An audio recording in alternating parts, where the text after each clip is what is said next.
Kara çelimsiz bir kız idim, ne gileyim ne güzarım var idi.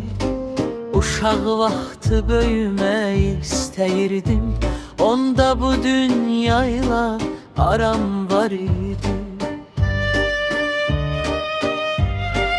Bilsəydim ki böyüməyin yükünü, körpə qəlbim daşıya bilməyəcək.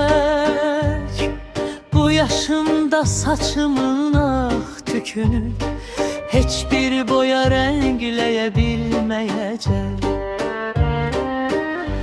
Ömrüm keçdi hey yahuzar içində, o körpə qız hələ də var içimdə. Yaş ötdükcə yıxılanda durmağın çətinliyi, qorxusu var içimdə.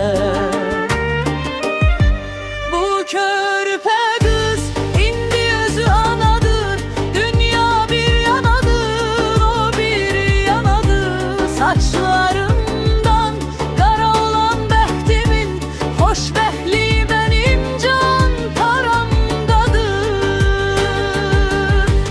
Hər əzama dözə-dözə öyrəndim, taleyimdən küsə-küsə öyrəndim.